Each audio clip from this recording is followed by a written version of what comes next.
Be me, 37, marketing manager at pharmaceutical company in Minneapolis. Salary $98,000. Manage team of 15 marketing specialists and coordinators.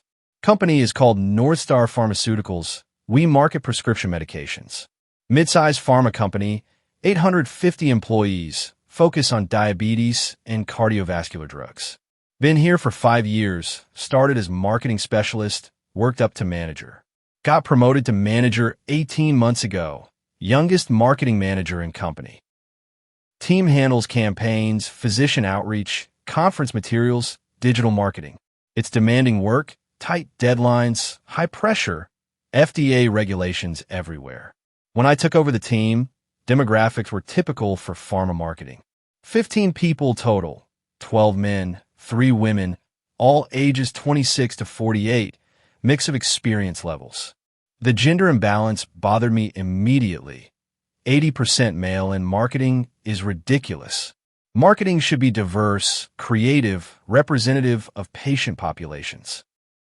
But more than the numbers, the culture bothered me even more. Men dominated meetings, talked over the women, dismissed their ideas. Classic bro culture stuff, inside jokes, sports references, masculine energy. The 3 women on my team, Sarah, Monica, and Jennifer, felt marginalized. They'd mention ideas in meetings that got ignored by the men. Then a guy would say the same thing 10 minutes later, and everyone would praise it. I experienced this my whole career, being overlooked, being interrupted. Now I'm in position to fix it, to create the environment I wish I'd had. First 3 months as manager, I observe, document, build my strategy. Notice patterns of male behavior that need addressing. They're louder in meetings, they're more confident, they take up more space. Not necessarily because they're better, just because they're socialized that way. Classic manifestation of male privilege in professional settings. Month 4, I start implementing changes, small at first, testing boundaries. New meeting rule. Women speak first on every topic before men can contribute. Get immediate pushback. Why does gender matter for speaking order? Because women's voices have been historically suppressed. We're correcting that. Guys are annoyed, but comply. Meetings become stilted and awkward. Women speak first, but men clearly aren't listening, waiting for their turn. Month 5, I escalate the interventions. Need something more impactful. Start team meetings with privilege acknowledgement exercise. Everyone goes around and shares one way their privilege has benefited them. First time I introduce it, confusion and resistance. What do you mean by privilege? One of the guys, Mark, asks. Unearned advantages you have based on identity categories like race, gender, class. Can you give an example? Like being a white man in America, you don't face discrimination that others face. Mark looks uncomfortable. So do the other men. Good. Discomfort means growth. We go around the circle. Women share about class privilege, education privilege. Monica talks about having college-educated parents. Jennifer mentions being able-bodied. Men are hesitant, stumbling through it, clearly don't want to do this. One guy, David, says, I guess being tall helps in job interviews. That's not what I'm looking for, but it's a start. What about being a man, David? How has that benefited you in your career? I don't know. I've worked hard for everything I have. But you've worked hard without facing gender discrimination. That's privilege. He's quiet, doesn't argue. Meeting continues awkwardly. Month 6, I make privilege acknowledgement mandatory at every Monday team meeting. Every single person must share how their privilege benefited them that week. The women engage thoughtfully, talk about privilege they have. Sarah talks about being white. Monica discusses being straight. Jennifer mentions being thin. They understand the assignment. They're doing the work. The men resist, give surface-level answers, clearly uncomfortable. I had an easy commute because I can afford a car. That's economic privilege. I got help from a colleague because people like me. That's vague, not specific. I push them, be specific about gender privilege, about being men. How did being male specifically benefit you this week? The resistance hardens. I can see it in their faces, their body language. One guy, James, finally says, I don't think I benefited from being a man this week. That's because privilege is invisible to those who have it. That's the point. Or maybe I just did my work and gender wasn't a factor. Gender is always a factor. Your inability to see it proves you have privilege. Month 7, I introduce mandatory apologies as part of privilege acknowledgement. Not just recognizing privilege, but apologizing for having benefited from it. I acknowledge that as a white man, I've benefited from unearned advantages. And I apologize to those who haven't had these advantages and have faced discrimination. First time I require apologies, the room goes silent. Mark speaks up. Are you serious? We have to apologize for being born male. You're apologizing for benefiting from systems of oppression, not for being born. This is insane. I'm not apologizing for my gender. Then you're not taking team equity seriously, and that's a performance issue. The threat hangs there, comply or face consequences. Mark looks around at other men, sees they're equally uncomfortable, but he apologizes through gritted teeth, formulaic and insincere. I apologize for benefiting from male privilege in the workplace. One by one, the men go around, forced apologies, none sound genuine. Women are watching this. Sarah looks uncomfortable. Jennifer is avoiding eye contact. Monica is the only one who seems satisfied, nodding along. Month 8, apologies become daily ritual. Every morning at 9 a.m. team stand-up. We have 15-minute stand-up meeting each morning to discuss daily priorities. Now, first 10 minutes are mandatory privilege apologies from the men. 12 men, each giving quick apology for their male privilege.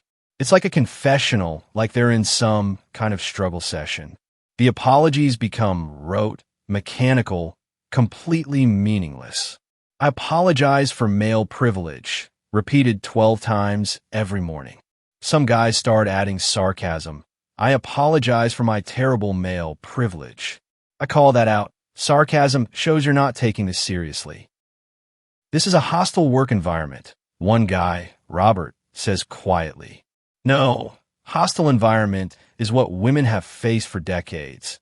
This is accountability. Month 9, I add another layer, privilege action plans. After apologizing, each man must commit to one action that day to check their privilege. Could be deferring to women in meetings, amplifying women's ideas, stepping back. They have to report back at end of day on whether they completed their action. This is on top of their actual work, marketing campaigns, deadlines, deliverables. Now, they're spending 30 minutes daily on privilege, exercises, and reporting. Productivity is declining. Campaigns are behind schedule. Clients are complaining. But I see this as necessary short-term sacrifice for long-term culture change. Month 10, the breaking point starts. I don't see it coming. The men are quiet in meetings, minimally participative, doing exactly what's required. They show up at 9 a.m. for apologies, do their work, leave at 5 p.m. exactly. No extra effort, no creative ideas, no enthusiasm, just compliance.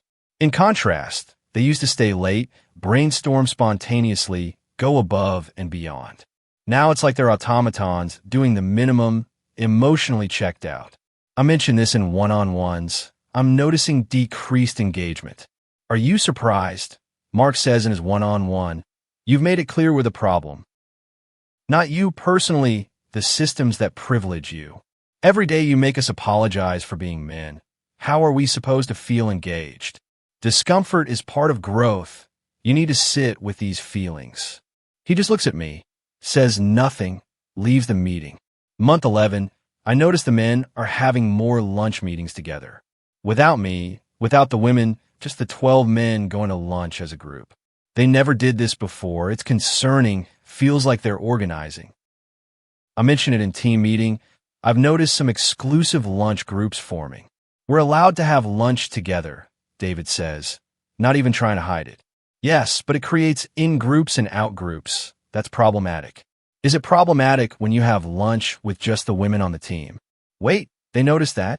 I do occasionally have lunches with Sarah, Monica, Jennifer. That's different. We're creating safe space for women in male-dominated environment. So you're allowed to exclude us, but we're not allowed to have lunch together. That's a false equivalence, and you know it. The men exchange glances, say nothing more, but something shifts. Month 12, 1 year of me implementing these policies, anniversary. I'm reflecting on progress. Culture has changed. Men are more aware. They acknowledge privilege daily. They defer to women. They've been educated. But something feels off. The team dynamics are terrible. Morale is low. Projects are behind. Creativity is gone. People seem miserable. Even the women seem unhappy. Sarah has been quiet lately. In my one-on-one with her, I ask if she's okay. Honestly, the team culture has become really uncomfortable. What do you mean? We've implemented strong equity practices. The daily apologies feel degrading, not just for the men, but to watch.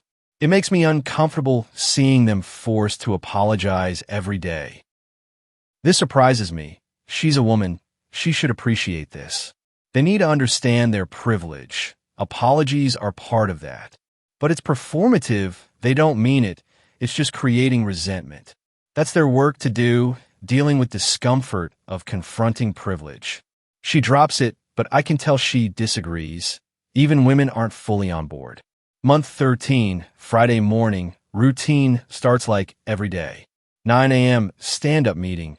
Time for daily privilege apologies. All 15 team members present, I start the meeting. Okay, let's begin with privilege acknowledgments. Who wants to start? Usually someone jumps in to get it over with. Today's silence. Everyone is looking at Mark. He's sitting there calmly, arms crossed. Mark, would you like to start us off? He looks at me directly, no emotion. No, I wouldn't. Wait, what? He's refusing? In front of whole team? This is required part of our team practice. Please share your acknowledgement. I'm not doing it anymore. Heart starts racing. This is direct insubordination, public challenge.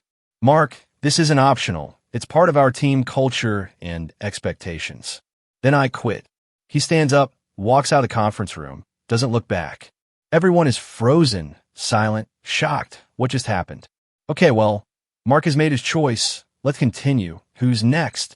David stands up. I quit too. He walks out, follows Mark. Then James stands up. I'm done with this. I quit. Then Robert, then Tom, then Chris, one by one like dominoes. All 12 men stand up, say I quit, or just walk out silently. In less than 3 minutes, entire male portion of team has resigned. Left in the room, me, Sarah, Monica, Jennifer, and empty chairs. The 4 of us just sitting there, stunned. What the fuck just happened? Did that really just happen? Jennifer says quietly. Yes, it did. All 12 men quit simultaneously, clearly coordinated. They planned this, those lunch meetings they were organizing. Spent month 13 planning mass resignation. Timed it perfectly. All on the same day, all at once. Maximum impact, maximum disruption. Immediately go to HR, explain what happened. They're shocked. Your entire male team quit at the same time. Yes, they've been resistant to our equity initiatives.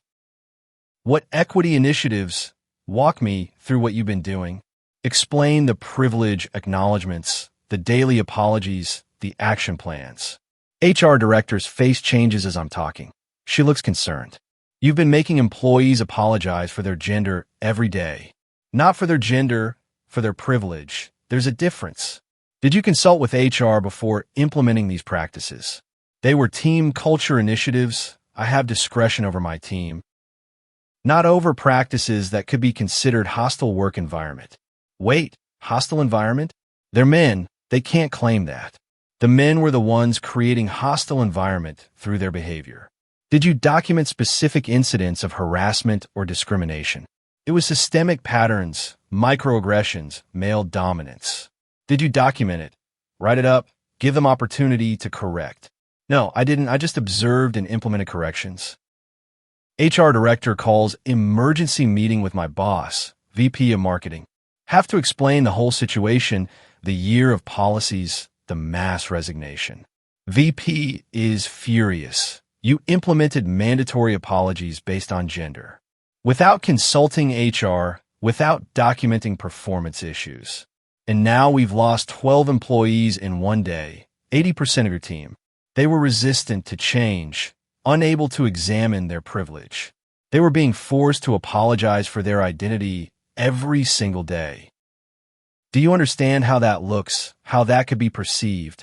Still not getting it. Still think I was right, they were wrong. They quit because they couldn't handle accountability. They quit because you created intolerable work environment. Over next 3 days, all 12 men are contacted by HR for exit interviews. They've lawyered up. All 12 have retained same employment attorney. They're organized. They're serious. This is coordinated legal action. Their attorney sends letter to company. It's damning. 12 employees subjected to daily forced apologies based on gender. Hostile work environment based on sex. Violation of Title VII. Constructive discharge. Forced to resign due to intolerable conditions. They have evidence, recordings from team meetings on their phones. Video of me saying apologize for male privilege dozens of times. Slack messages where I called male privilege the problem we're solving. Email I sent saying men need to sit with discomfort of their advantages. Everything documented, everything recorded, everything admissible. Company legal team reviews everything. Their assessment is brutal. This is clear-cut hostile work environment based on sex. Forced daily apologies based on gender identity is discriminatory. Company liability is significant. Settlement is likely in millions. 1 week after mass resignation, I'm called to meeting with VP and HR. We're terminating your employment effective immediately. This is retaliation for implementing equity practices. This is consequence of creating hostile work environment and exposing company to lawsuit. I was trying to address male privilege and toxic masculinity by discriminating against employees based on their gender. That's illegal regardless of which gender is targeted. Security escorts me out that afternoon. Cardboard box, public walk of shame. All 4 remaining team members watch me leave. Sarah is crying. Monica looks vindicated. Jennifer looks relieved. Dynamics were broken. 2 weeks later, company settles with all 12 men for undisclosed amount. Industry rumors say it's $2.4 million total, $200,000 per person. Company also issues public apology. Employment practices were inappropriate. My name isn't mentioned, but everyone knows. Word spreads fast. Start applying for marketing manager positions. No responses. Apply for marketing specialist roles. Nothing. Former colleagues won't return calls. References are silent. Finally get interview at small agency. They've heard about situation. Can you explain what happened at North Star? Try to frame it positively. Implemented equity initiatives that faced resistance. We heard you made male employees apologize for their gender daily. It was privilege acknowledgement, part of DEI framework. That resulted in mass resignation and lawsuit. Correct. The lawsuit was settled. Both parties moved on. But would you implement similar practices here? Long pause. Don't know how to answer without condemning myself. I would approach team culture more collaboratively. Don't get the job. Don't get any marketing job. 6 months unemployed. Savings depleting. Minneapolis rent is brutal. Take job as social media coordinator at nonprofit. $48,000. From $98,000 manager to $48,000 coordinator, massive step down. From managing team of 15 to managing Instagram account for food bank. It's humbling work, but it's honest and I need the income. 1 year after the mass resignation, run into Mark at coffee shop. He sees me, I see him, awkward moment of eye contact. He approaches, I expect anger, confrontation, legal talk. Hey, how are you doing? I'm okay. Working in a nonprofit now. Social media stuff. He nods. I heard. I'm at a different pharma company. Still in marketing. That's good. Glad you landed somewhere. Silence for a moment. Then he says something unexpected. Look, I didn't want to destroy your career. We just couldn't keep apologizing for being men every single day. He's being sincere, not gloating, just explaining. I thought I was addressing real problems with male privilege. Maybe you were, but making us apologize daily wasn't the answer. It just made us feel like we were being punished for our gender. He's right. I can hear it now, could never hear it then. We all got together and decided we'd rather quit than continue. Spent a month planning it, talking to lawyers, making sure we had evidence. The day we walked out was coordinated. Everyone knew the plan. They organized for a month. I had no idea, was completely blindsided. I'm sorry it came to that, I say, and mean it. I'm sorry you felt that was necessary approach, he replies. Maybe if you just treated us like individuals instead of representatives of privilege. Maybe if you'd addressed actual behaviors instead of forcing confessions. We would have worked with you. We weren't opposed to diversity. We were opposed to being dehumanized every single day. He leaves, goes to meet his colleagues, probably former teammates. I sit with my coffee, thinking about what he said, about being treated as individuals versus representatives, about addressing behaviors versus forcing confessions. Every day for a year, I made them apologize for being born male, not for specific actions, not for actual behaviors, just for existing. Called it accountability, called it growth, called it necessary. Really, it was just humiliation, power trip, ideological enforcement. 2 years later, I'm 39, still at the nonprofit making $52,000. Small raises, but nowhere near marketing manager level. LinkedIn shows my old team members thriving at other companies. Mark is senior marketing manager at another pharma company. David is director of marketing at medical device firm. All 12 men landed on their feet, found better opportunities. The 3 women from my old team also moved on. Sarah is at a different company, team lead position, seems happy. Monica stayed at North Star briefly, then left, marketing manager elsewhere. Jennifer went to smaller company, coordinator role, lower stress. North Star rebuilt the marketing team, hired new manager, fresh start. They have gender balance team now, mix of men and women. But they treat people as individuals, no forced apologies, no struggle sessions. Just normal professional environment where everyone is respected. And they're more productive, more creative, better outcomes than my team ever was under my equity initiatives. 3 years later, I'm 40, career has plateaued at nonprofit. Never going back to corporate marketing, name is too associated with incident. Manager who made men apologize daily is my Google search result. That's my legacy. That's what I'm known for in industry. Not for any successful campaigns or team development. Just for the year, I forced 12 men to apologize for their gender, until they all quit on the same day and sued the company. Think about that morning, watching them stand up one by one. Mark first, then David, then all the others in succession. Like dominoes falling, like coordinated protest, like escape. Because that's what it was, escape from intolerable situation. Situation I created, maintained, enforced for a year. While convincing myself I was doing important equity work. Really just abusing power, punishing people for their identity. Same thing I accused them of doing, just with different target.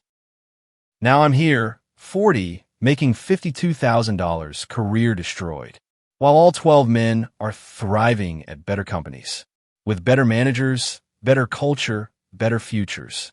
They escaped my team and found success. I stayed with my ideology and found failure. That's the trade-off. That's the lesson. You can be righteous or you can be effective. You can enforce confessions or you can build culture.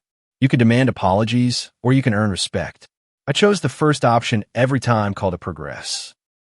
While my team died slowly, person by person, until the day they all left at once, and left me sitting there with empty chairs, and the realization too late that I'd been the problem all along. Not their privilege, not their resistance, not their maleness. Just me, my policies, my certainty, my cruelty, dressed in the language of equity, but amounting to nothing but abuse. That's what I live with now, at 40, at $52,000. Former manager who forced confessions. Until everyone confessed by walking out and never coming back.